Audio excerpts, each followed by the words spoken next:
When God ordains something for your life, no mistake, no failure, and no misstep can undo it, because His will carries more authority than your weakness.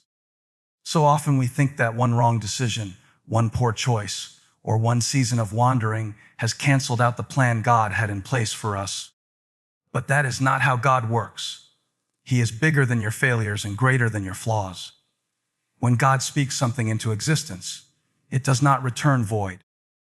He has already factored in every wrong turn, every moment of doubt, every time you felt you ruined your future.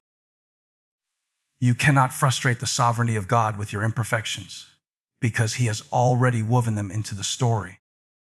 Think about it. If God only blessed those who never messed up, no one would ever receive anything from Him. But the beauty of His grace is that His plan includes your humanity. The moments you thought disqualified you are often the very places He uses to remind you that His strength is made perfect in weakness. When He ordains a path, the obstacles you face are not meant to displace you, but to develop you. Your mistakes may delay your steps, but they cannot deny the outcome that He has already established. What He has set in motion cannot be stopped by the opinions of people, the attacks of the enemy, or even the weight of your own regrets. What God has ordained will find its way to you, not because you never failed, but because He never fails. Sometimes we think we have missed what God had for us because of a relationship that fell apart, an opportunity we mishandled, or a season we wasted. But what God ordains does not get lost, it gets preserved. Just like Joseph in the Bible, who was betrayed, abandoned, and imprisoned. He could have believed the dream was canceled because of all that went wrong. Yet every setback was actually a setup for the fulfillment of what God had already spoken. What looked like detours were actually the road God used to lead him to the very place He had planned. In the same way, your mistakes are not big enough to erase God's intention. His ordination is stronger than your opposition. Even when you walked away, He never walked out. Even when you thought you ruined everything, He was still working everything together for your good. What God ordains does not require your perfection. It requires your trust. And the truth is, when you realize that your mistakes cannot undo His plan, you stop living under the pressure of performance and start living in the freedom of His promise. You may feel like you have been living in the consequence of your own poor decisions for too long, but God is the kind of God who restores the years the enemy tried to steal. He does not waste pain, and He does not abandon purpose. What He ordains carries an eternal weight that temporary failures cannot diminish. Think about Peter, who denied Jesus 3 times at his most crucial moment. If anyone should have lost his calling, it was Peter. But Jesus had already prayed that his faith would not fail. And after his greatest mistake came his greatest assignment. The same Peter who failed was the one chosen to stand and preach on the day of Pentecost. That is proof that what God ordains cannot be undone by human mistakes. His mercy rewrote Peter's story, and the same mercy is at work in yours. The very places you thought would be the end of you may become the very places God uses to display His power through you. There are times when the enemy whispers that you ruined everything, that you missed your chance, that you cannot recover. But the enemy is a liar. He does not control your future because he did not create your destiny. The one who ordained your steps is the same one who holds your future. And he does not make mistakes in his choices. He knew every wrong turn you would take before you ever took your first breath, and he still chose you. He still ordained something for you. You are not strong enough to break what God has built. You are not weak enough to stop what God has started. You are not lost enough to undo what God has set in motion. The grace of God is not fragile, it is unshakable. His plan for you is not dependent on flawless execution, but on His unchanging faithfulness. When God ordains, He sustains. When He speaks, His word holds true. What He has written cannot be erased by your human hand. Your mistakes may be real, but so is His redemption. Your failures may be visible, but so is His favor.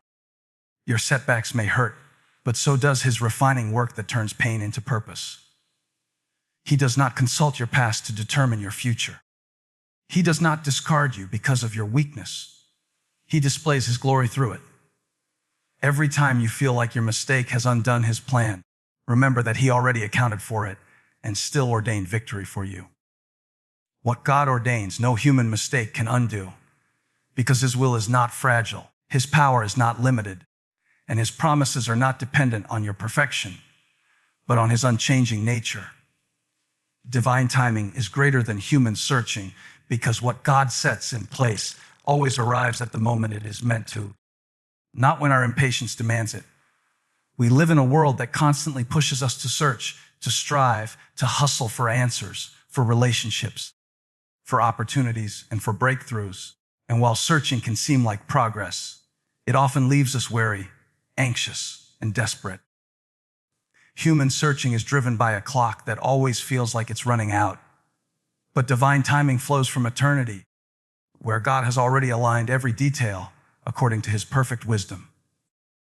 When we try to force things before their time, we end up with frustration, disappointment, and outcomes that fall short of what we truly longed for. But when we trust in divine timing, we discover that what God delivers is not only right, but also complete, whole, and filled with peace. Human searching can make us settle for what looks good in the moment, but divine timing brings what is meant to last beyond the moment. The difference between searching and timing is that searching relies on your effort, while timing relies on God's orchestration. And His orchestration is always greater than your ability to chase after what you think you need. So many times in life, people think that because they have not found what they were looking for, they have missed it altogether. They chase after relationships because they feel lonely, pursue opportunities out of fear of being left behind, and try to manufacture outcomes because waiting feels like wasting. But human searching is limited by sight. You can only chase what you can see, what you think is within reach, and what you believe you can create. Divine timing, however, reaches into places you cannot see, arranging details you could never organize on your own, and preparing outcomes you would not even have known to pray for. Human searching says, I need to find it now, while divine timing says, I have already prepared it for when you are ready. Searching without trust in God leads to compromise, but divine timing leads to fulfillment without regret. The blessing of divine timing is that you cannot force it, but you also cannot miss it when it is yours. Think about Abraham and Sarah. They were promised a son, but when the waiting grew long, Sarah grew restless and leaned into human searching instead of divine timing. She gave Hagar to Abraham, and Ishmael was born. But that was not the son God had promised. Their searching created complication, while divine timing eventually brought Isaac, the child of the promise. That story reminds us that human searching often produces Ishmaels, things we try to create in our own effort that do not carry the weight of God's blessing, while divine timing produces Isaacs, blessings that are birthed not from striving, but from the promise God already ordained. Every time we try to rush what God has already promised, we create frustration for ourselves. But when we trust His timing, we see that He was never late. He was always aligning. There are seasons where it feels like nothing is happening, and that is where human searching begins to stir the loudest. You look at your peers, your friends, the people around you, and you start to compare your waiting with their arrival. You convince yourself that searching harder will get you to where they are. But divine timing does not move according to comparison. God is not trying to match someone else's story in your life. He is writing something specific for you. What He has for you requires a timing unique to you, and it is greater than the pressure of searching to catch up with someone else's path. When you learn to rest in His timing, you begin to realize that waiting is not wasted. In the waiting, God is shaping your character, strengthening your faith, and preparing your heart to handle what He is about to release. Human searching chases results, but divine timing develops readiness. We often think we are waiting on God to bring something into our lives, but most of the time, He is waiting on us to grow into the version of ourselves that can carry it well. That's why divine timing is greater than human searching. It is not about rushing to get what you want, but about being transformed so you can steward what He gives. Searching without surrender can lead you to places that break you because you are not ready for them. Divine timing, however, ensures that the blessing comes when you are strong enough, wise enough, and humble enough to hold it. The timing is not about punishment or delay. It is about protection and preparation. What seems like God withholding is often God safeguarding you until the fullness of time arrives. You may feel overlooked, as though your searching has been in vain, but nothing is overlooked when it comes to divine timing. The job you thought you lost, the relationship that didn't work out, the door that closed, may have looked like failure in the moment. But divine timing knows how to protect you from what you thought you wanted in order to give you what you truly needed. Human searching will always settle for immediate gratification, but divine timing waits for eternal impact. Every no along the way is setting you up for a greater yes. Every delay is positioning you for a deeper fulfillment. Every unanswered prayer in your timeline is a prayer being answered in His. Divine timing is not about things happening when you want them, but about them happening when they will bring the most glory to God and the most good to you. That is why divine timing is greater than human searching. It is rooted not in desperation, but in destiny. Searching can drain you, but timing will strengthen you. Searching makes you chase, but timing makes you trust. Searching may lead you to things you regret, but timing leads you to things you cannot lose. What God has aligned for you will not arrive one moment too soon or one moment too late. It will arrive exactly when it should, and when it does, you will see why the searching could never compare to the timing. Rejection is often redirection, because what feels like the end of one path is often the beginning of another that God has already prepared for you, even if you cannot see it yet. When you face rejection, whether it comes from a person, an opportunity, or a dream you held tightly, it is natural to feel like you have failed, like something has been taken from you that you may never get back. But rejection is not always about loss. Sometimes it is God's way of protecting you from what you thought you needed and guiding you toward what you actually need. We pray for open doors, but we forget that sometimes God answers by closing the very door we were determined to walk through. That closed door can feel painful in the moment, but it is often the clearest sign that God is redirecting your steps towards something greater than you imagined. Rejection hurts because it challenges your expectations, it strips away your comfort, and it forces you to let go of control. Yet within that pain is the hand of God guiding you away from what would have harmed you or hindered you and leading you toward the place He has destined you to be. When you understand that rejection is redirection, you stop viewing it as a punishment and start seeing it as protection. That job you didn't get, that person who walked away, that dream that didn't unfold the way you thought. It is not always a sign of failure, but often a sign of God's providence. He sees the bigger picture you cannot see. What looked like the perfect opportunity might have been a distraction. What felt like the perfect relationship might have pulled you away from Him.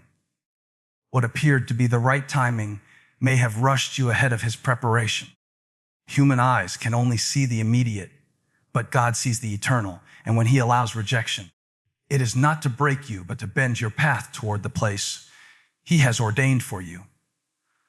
Sometimes you will not understand it in the moment, but later you look back and realize that what you thought was a painful loss was actually a merciful redirection. A rejection is not always a sign of your inadequacy. Many times, it is a reflection of your destiny.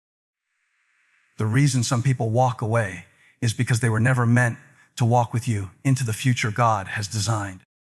The reason some doors stay closed is because what is behind them cannot contain the calling that is on your life. If you had settled for what you thought was best, you would have missed what God knew was greater. There are places you do not belong, And rejection is often God's way of making sure you do not force yourself into rooms that cannot handle your assignment. Think about how often you prayed for something, convinced it was the answer, only to look back later and thank God He didn't give it to you. That's because rejection is often disguised mercy. God closes doors not to deprive you, but to direct you. He removes people not to leave you empty, but to make space for those who will actually walk in alignment with His plan for you. The story of Joseph in the Bible shows us this truth so clearly. He was rejected by his own brothers, sold into slavery, and thrown into prison. And at each stage, it must have felt like his life was being torn apart. Yet each rejection was actually a redirection. Without being rejected by his brothers, he would have never entered Egypt. Without being rejected in Potiphar's house, he would not have found himself in prison where God was preparing him. And without those rejections, he would not have been in position to interpret Pharaoh's dream and be elevated to the place God always intended for him. Every rejection was not the end of his destiny, but a step toward the fulfillment of it. What looked like betrayal was actually preparation. What seemed like abandonment was actually alignment. The same is true for your life. The very places you felt rejected may be the same places God is using to redirect you to where He has chosen you to flourish. Rejection also tests your faith. It asks you if you are willing to trust God when His answer does not match your desire. It challenges you to believe that His plan is better than your plan. It stretches you to surrender your will for His. Human pride makes us want to prove that we belong where we were rejected, but God's Spirit whispers that we belong somewhere higher, somewhere different, somewhere better prepared for us. If you try to fight rejection by forcing your way in, you miss the beauty of redirection.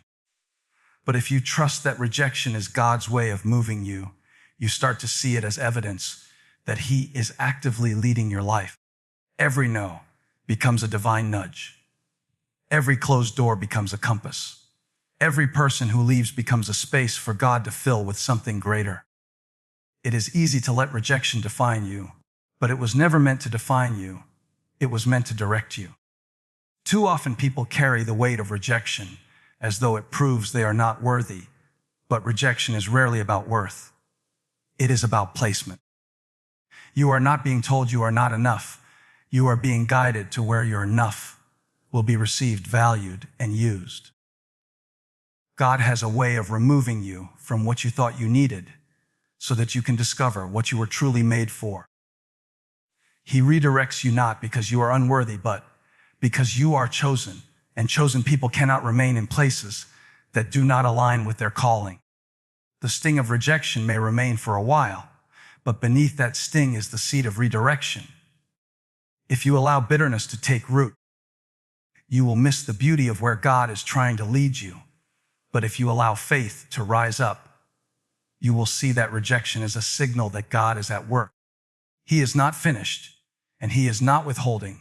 He is leading you, sometimes through the very doors that close in your face.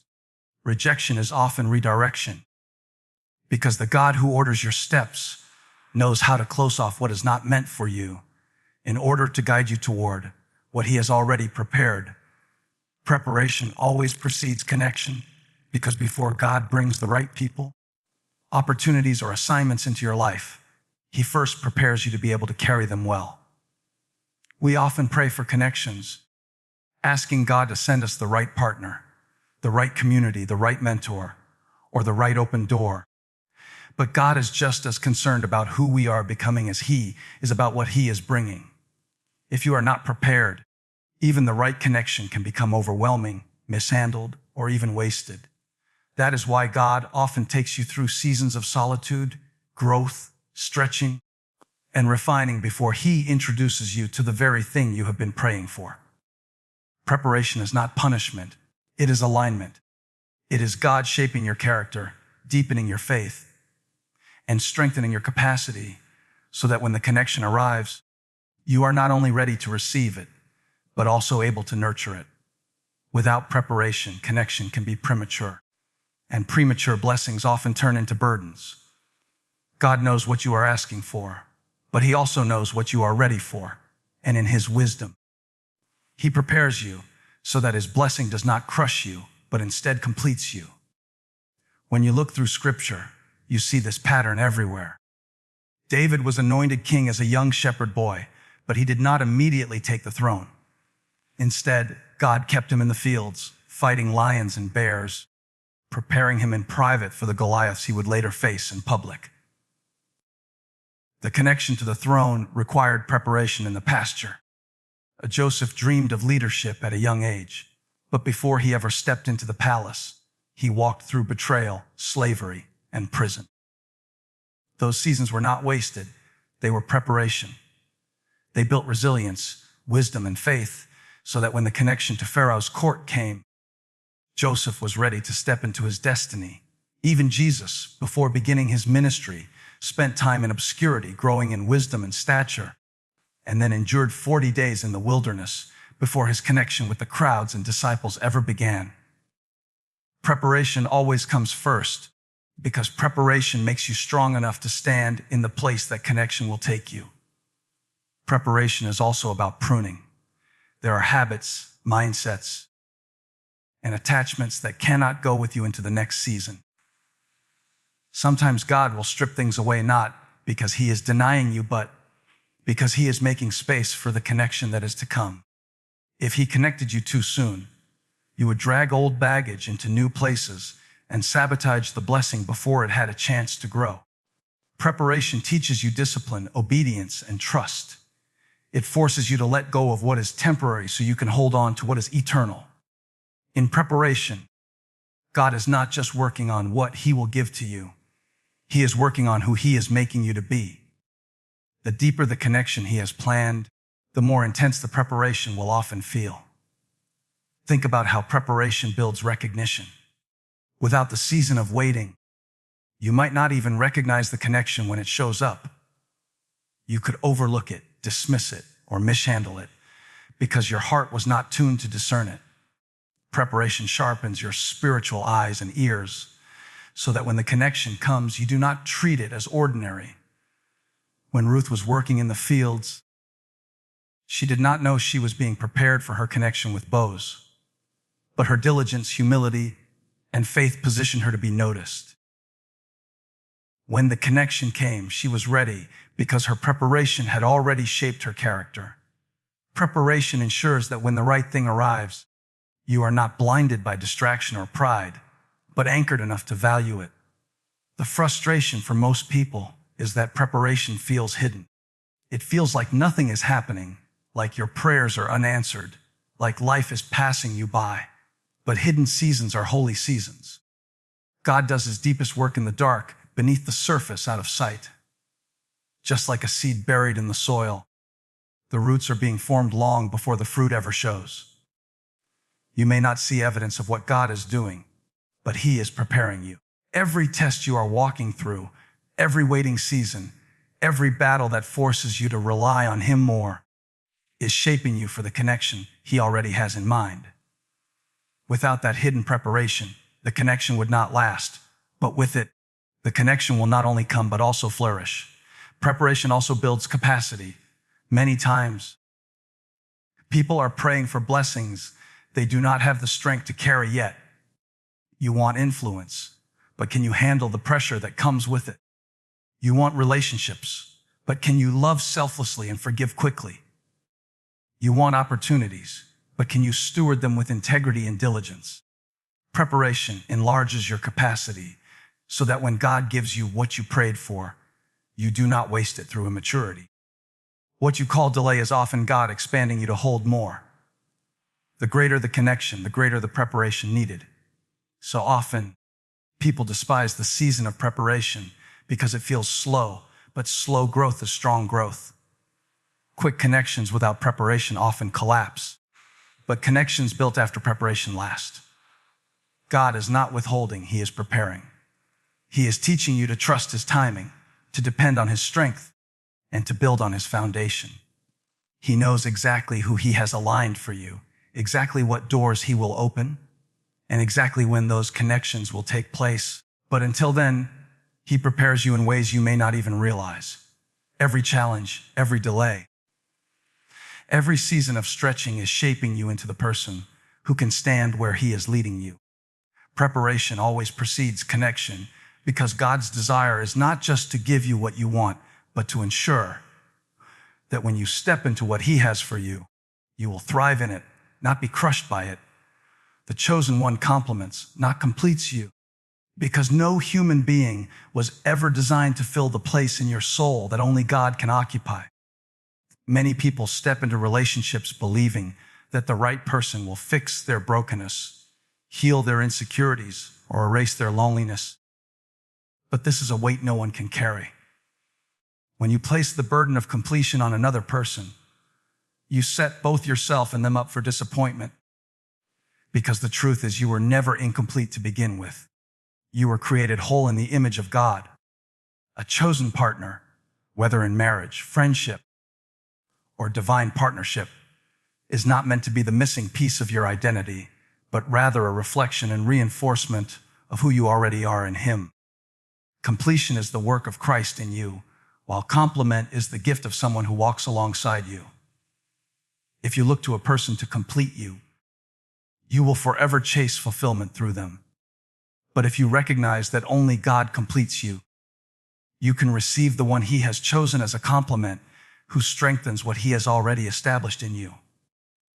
When you understand this truth, you stop idolizing people and start appreciating them for who they are meant to be. A chosen partner will not replace your relationship with God, but will push you deeper into it. They will not erase your struggles, but will stand with you as you fight them. They will not fill the voids of your soul, but they will remind you to bring those voids before the one who truly can. When Adam was in the garden, God said it was not good for man to be alone, and he created Eve as a helper suitable for him. Notice that Adam was already walking in communion with God before Eve arrived, already placed in his assignment, already given purpose. Eve did not complete Adam. God had already done that, but she complemented him, enhancing what was already present and walking with him in the calling God had spoken over his life. That pattern has not changed.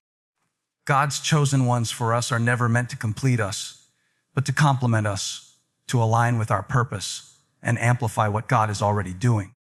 If you believe someone is meant to complete you, you will cling to them in desperation, fearing that losing them means losing yourself. That is why so many relationships are marked by control, fear, or dependency, because one person is trying to be what only God can be. But when you recognize that you are already complete in him, you can release that pressure and love from a place of freedom, not need.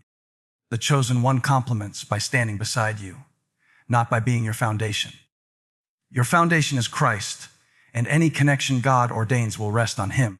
That means when life shakes, you will not crumble, because your completion is unshakable in God. While your chosen complement is simply there to strengthen and support what he has built. The beauty of complement is that it adds without replacing. Think about how puzzle pieces fit together. They do not erase each other's shape. They align in such a way that the bigger picture can be seen. That is what a chosen one does. They don't erase who you are. They align with who you are so that God's greater picture in your life can be revealed. They don't complete your identity. They confirm it. They don't become your savior. They point you back to your Savior. They don't carry the pressure of being your everything, because they know God is already your everything. This allows the relationship to thrive in health rather than collapse under unrealistic expectations. So many people delay recognizing the chosen one because they are looking for someone to fix them. They think the right person will heal all their wounds. But the truth is, sometimes God will bring the chosen one after he has healed you enough to know that your healing comes from him. A compliment will encourage you in the process, but they cannot do the work of completion. That belongs to God alone. You are complete in him, lacking nothing. And when he sends the chosen one, they are sent not to fill a gap in your identity, but to walk with you in purpose, to multiply strength, to echo faith, and to build with you what God has ordained. When you receive a person as a compliment rather than a completion, you are free to celebrate their strengths without resenting their humanity.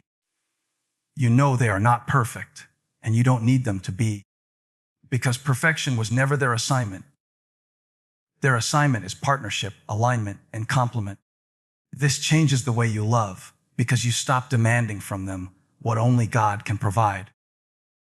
You stop trying to pull completion out of someone who cannot give it, and you start allowing them to simply be who they were created to be. This is where peace begins to flow in relationships, because both people understand they are whole in God first and together in Him second. The chosen one compliments you by adding perspective where you are blind, encouragement where you are weary, and strength where you are weak. But they never become your source. They are a channel through which God blesses you, not the well itself. When you see them this way, gratitude replaces entitlement. You thank God for the gift rather than worshiping the gift. You allow them to walk beside you without chaining them to the weight of completing you. You love freely, knowing that their presence is an addition, not a necessity for your worth. This is why it is so important to wait for God's chosen one and not settle for someone who simply fills a temporary void. A counterfeit may make you feel complete for a moment, but that feeling will fade, leaving you emptier than before. The chosen one, however, will not give you false completion. They will give you godly compliment. They will stand with you in storms, celebrate you in victories, and remind you in weakness that God is still your source. They are a complement because their life harmonizes with yours in a way that glorifies God, and together you reflect His image more fully. The chosen one complements, not completes you, because completion was already spoken over your life when God said you are fearfully and wonderfully made. And when Christ declared on the cross that it is finished, God's choice comes with peace, not confusion, because anything He ordains for your life will carry His signature of clarity and calm, not chaos and disorder. Confusion is the language of the enemy, meant to stir doubt, fear, and instability in your heart, but peace is the confirmation of God's presence. When God is the author of a decision, a relationship, or an opportunity, He does not leave you in a state of endless turmoil.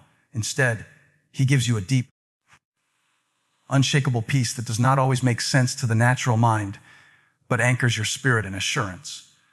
Peace is not the absence of challenges or questions, but it is the settled confidence that even in the unknown, you are in alignment with His will. Many times, people wrestle with decisions, torn between options, chasing signs and confirmations. And while there may be moments of natural hesitation, the defining mark of God's choice is that underneath every question, there is a sense of rest, not restlessness. His peace is not fragile or fleeting. It sustains you even when circumstances around you feel unstable. When God presents His choice, it will not demand that you compromise your values, lose your identity, or walk in fear. Instead, it will reinforce the foundation He has already built in your life. Confusion often comes when we are trying to force something into our story that God never wrote. We push for relationships because we fear being alone. We chase opportunities out of insecurity. We cling to situations because we are afraid of letting go. And all the while confusion multiplies because we are holding on to something God never gave. But when it is His choice, the striving stops. You don't have to manipulate. You don't have to beg. You don't have to compromise, because what He ordains flows with peace. That peace may not remove every obstacle, but it assures you that the obstacle cannot remove His promise. It is the peace that surpasses understanding, guarding your heart and mind, reminding you that His choice is secure even when your circumstances are not. God's peace is a compass. It points you toward His choice and protects you from counterfeits. The enemy knows how to disguise confusion as excitement, presenting things that look appealing but leave your spirit unsettled. That's why discernment is so important, because not everything good is God. Some doors open to distract you, not to deliver you. Some people enter your life to drain you, not to develop you. You know it is not God's choice when it steals your peace and multiplies your confusion. God's choice may challenge you, stretch you, and even intimidate you, but it will not leave you spinning in doubt and fear. Instead, there will be a quiet assurance that says, "This is the way, walk in it." That assurance may not silence every question, but it will silence the anxiety that comes with the wrong choice. Peace is God's way of saying, "I am in this," even when your mind cannot explain it. Think about how Jesus often reassured his disciples with the words, "Peace be with you." He never sent them into an assignment without first giving them his peace, because he knew peace is what sustains obedience. If God is sending you into something, he will not send you with confusion. He will send you with peace. Even in the storm, when the waves were raging, Jesus spoke peace over the waters, showing that his presence carries calm where there is chaos. In the same way, when God gives you his choice, it comes marked with peace that cannot be shaken by the storm around it. It doesn't mean everything will be easy, but it does mean you will not feel abandoned in the process. His peace is the confirmation that his hand is on it. So often, we confuse comfort with peace. We think if something is comfortable, it must be from God, but peace is deeper than comfort. Sometimes God's choice will stretch you out of your comfort zone, call you into unfamiliar places, or ask you to trust him beyond your understanding. But even in the stretching, there will be peace. Comfort depends on circumstances. Peace depends on Christ. Comfort can change in a moment, but peace remains because it flows from knowing that God is in control. That's how you can face something bigger than you and still feel steady, because peace is present, not because circumstances are perfect. When God sends the right people into your life, you will notice the presence of peace. It won't be marked by endless drama, confusion, or fear. Instead, it will be marked by a sense of clarity and stability that confirms God's hand in it. When he opens the right opportunity, you will feel peace even if it challenges you, because your spirit recognizes his fingerprints on it. When he closes the wrong door, you will eventually find peace, even if it hurts at first, because his spirit comforts and reassures that the rejection was protection. Peace is always the marker of his choice, because he is not the author of confusion, but the God of order. This is why it is important to pay attention to the condition of your heart when making decisions. Do you feel restless, anxious, and pressured? Or do you feel a quiet confidence that even though you don't know all the answers, God is with you? Confusion breeds fear, but peace fuels faith. If it constantly leaves you doubting your worth, questioning your direction, or battling fear, it is likely not his choice. If it strengthens your trust in him, builds your faith, and deepens your rest, it carries his peace. And that is how you know it is from him. God's choice comes with peace, not confusion, because his will is never meant to trap you in fear or disorder, but to anchor you in assurance. His peace is not always loud or flashy. Sometimes it is the still small voice that reminds you he is present. It may not answer every question, but it will quiet your heart. His peace is not a luxury. It is a promise. And whenever God places his choice before you, that peace will be the sign that his hand is on it. His presence is with you, and his purpose is unfolding exactly as it should,